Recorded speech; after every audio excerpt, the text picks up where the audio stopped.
సంతోషం. ఈరోజు ఒక గొప్ప సుదినం. ప్రతి సంవత్సరం ఆ యేసయ్య గారి ఆశీర్వాదంతో ఇక్కడ ఈ చర్చికి రావడం ఇది 4సారి. అధికారులు ముఖ్యంగా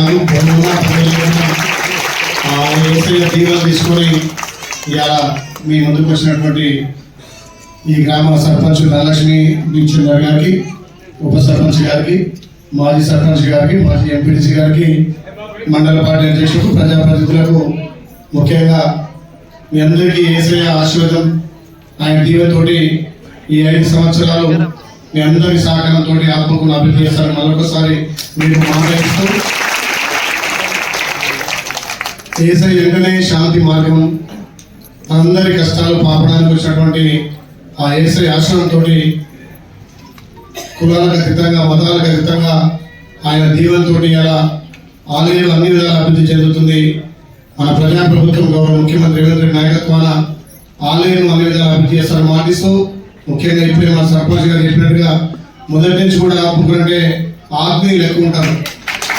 ఎలక్షన్లతో పార్టీ తప్ప ఎలక్షన్లు అయిపోయిన అందరం కూడా కలిసికట్టుగా పనిచేసి ఈ ఆత్మకుని అభివృద్ధి చేసుకోవాలని మాటిస్తూ, గత సంవత్సరం ఈ చర్చకు వచ్చినప్పుడు మాట ఇచ్చిన మొన్ననే NREGS లో కూడా ఈ CC రోడ్ కూడా పెట్టడం జరిగింది.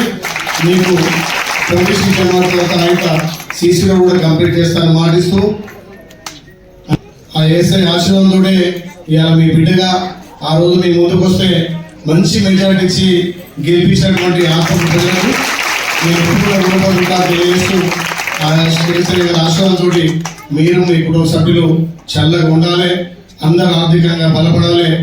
ఆత్మకూరు అంటేనే ఆలయ నియోజకంలో ఒక పెద్ద మండలంగా అభివృద్ధి చెందే మండలంగా ముందుకు తీసుకువెళ్తా మరొకసారి ఆ యేసయ్య గారి ఆశీర్వాదంతో ఇంకా కూడా ముందుకు పోదామని తెలియజేస్తూ, ఇక్కడికి ఎంతో ప్రేమ ఇచ్చినటువంటి మా ముత్యాలైతే ఎప్పుడు ఊరుకోడు, నువ్వు వచ్చినాక ఉంటా అని చెప్పి ఇంటికాడ ముత్యాల కానీ మా ఫాస్ట్ కానీ వాళ్ళ కుటుంబ సభ్యులు పిలుపు రావడం జరిగింది.